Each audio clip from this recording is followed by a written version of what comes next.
Assalamualaikum warahmatullahi wabarakatuh. Perkenalkan nama saya Fitriani dan teman saya Muhammad Fikri. Di sini saya akan mempresentasikan tentang program barang inventaris sekolah yang waktu tanggal 28 Mei 2022 itu ada revisi di bagian laporan filter dan alur stock out-nya.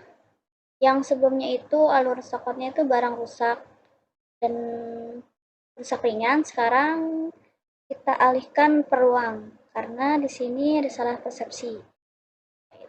Selanjutnya sini kita login, sini menu dashboard, menu customer, ada name, gender, font, description, ada bisa create dan update. Sini ada supplier barang, dari mana barang itu berasal. Sini ada produk, kategori barang, ruang barang, unit barang, items barang. Di sini berisi data barang yang berisi barcode, product name, description, image, kategori, unit, price, stock, date, dan actionnya bisa create, update, dan delete. Di sini ada transaksinya, itu ada stock in, di mana ada proses stock in, nomor faktur dari suppliernya, barcode-nya, produk item, supplier name, quantity, date, dan actionnya. Di sini kita ada proses inputnya, nomor faktur atau nomor transaksi dari supplier. Barcode-nya di sini bisa pilih ini, select barcode, atau misalkan barangnya itu tidak tersedia atau tidak terdata di sini, kita boleh melakukan create barang di sini. Dan di sini juga misalkan suppliernya tidak ada yang kita pilih, bisa tambah supplier. Kuantitinya kita isi. Maka proses di sini, item sini itu dia akan otomatis bertambah sesuai dengan stock in ini. Nah, stock out di sini itu diperuntukkan untuk gudang itu sendiri. Misalkan di gudangnya itu ada barang yang rusak. Misalkan barang meja guru kelas misalkan di gudangnya itu, karena mungkin dimakan rayap atau gimana, kita akan melakukan proses stock out. Ya, bisa dilihat kondisi barangnya apa, rusak berat atau cuma rusak ringan. Jadi kalau bisa rusak berat, kita bisa kita tulis rusak berat detailnya ataupun rusak ringan. Nih. Ataupun dapat dari suppliernya itu misalkan printer ya, printer saat dibuka misalkan ada yang patah kah printernya ataupun hasil printnya tidak bagus, jadi kita akan melakukan stock out. Ini stock out ini hanya untuk perihal di gudangnya saja. Nah, kalau selnya di sini sama stock out juga, tapi hanya diperuntukkan untuk bagian hanya untuk diperuntukkan untuk stock out di stock out di antar ruangan misalkan. Sini kita pilih barcode, select barcode. Terus tambah kuantitinya, customer-nya siapa? Terus ruangan untuk ruangan apa? Dan di sini kenapa kita pilih pakai customer, karena tidak sembarangan orang bisa meminta atau meminjam barang. Misalkan ya PIC ruang musik pengen minta alat musiknya, itu harus PIC itu sendiri yang minta. Tidak bisa diwakilkan oleh PIC atau usaha ataupun PIC lainnya. Karena di sini akan mengacu pada struk dari tracker itu sendiri. Misalkan kalau ada barang yang hilang atau apa, kan kita bisa lihat tuh trackernya siapa sih yang minjem, kayaknya oh ya minjem dia, misalkan yang minjem si A, ruang tata usaha, tapi barangnya ada di ruang musik. Nah, itu bisa dilacak lewat sistem.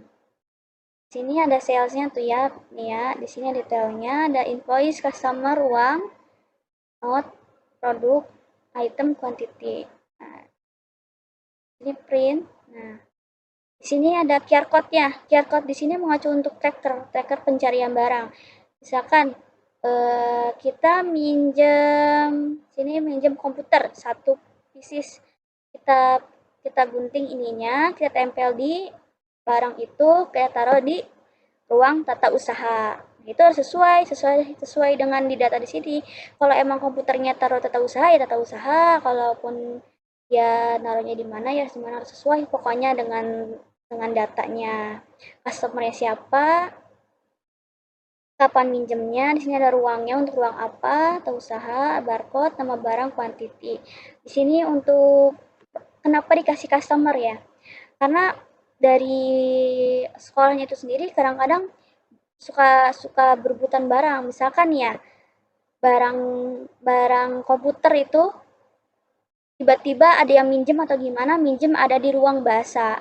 Jadi kan bisa ada percecokan gitu. Misalkan di ruang tata usaha harusnya ada 5, tapi kok aktualnya cuma ada 2. Nah, itu kan bisa di-tracker gitu. Ternyata oh ya barang komputer tata usaha ternyata ada di mana nih di ruang musik. Oh, di ruang musik. Berarti kan itu milik tata usaha. Jadi komputernya ini tidak bisa diakuin gitu. Oh ya dia punya ruang tata usaha.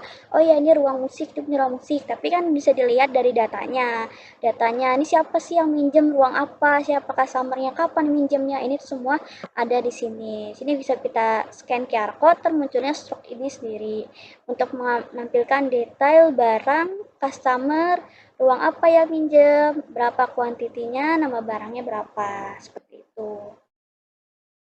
Dan laporan stock in-nya itu di sini, nih, waktu tanggal 28 Mei 2022, di sini kan ada revisi tentang laporan ya untuk melakukan filter data sesuai dengan hari. Ya, di sini ada nih. Misalkan di sini riset dulu ya. Kita mengambil data tanggal 6 bulan 6 2022. 6, 6, filter. Nah, di sini muncul kan filter yang sesuai dengan tanggal 6 bulan 6. Di sini kita bisa print. Nah, maka yang ada data itu hanya tanggal 6 di sini. Nah, sini kita bisa ekspor juga.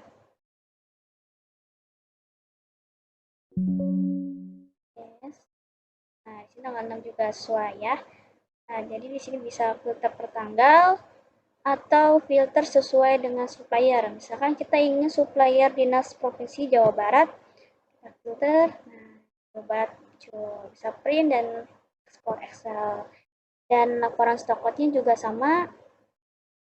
Jadi kita bisa pilih tanggal 14 sampai tanggal 14 kita filter. Nah, di sini muncul ya 14 rusak detailnya rusak berat. Kita print. Di sini lihat tanggal. Kita proses. Ini laporan untuk di gudangnya. Misalkan barangnya itu di gudangnya ada rusak berat atau rusak ringan di sini. Kalau hasil ini stoknya ini juga bisa filter sesuai misalkan tanggal 20 deh tanggal 20. Nah, sehingga customer juga bisa kan kalau customernya Rahmat cek ya sesuai ruang pas sekolah misalkan usaha deh atau ini sesuai dengan invoice juga bisa dan sebagainya. Di sini bisa print ya print. Di sini ada about-nya tentang informasi tentang aplikasi. Sekian presentasi dari saya. Mohon maaf apabila ada salah kata yang kurang berkenan. Wassalamualaikum warahmatullahi wabarakatuh.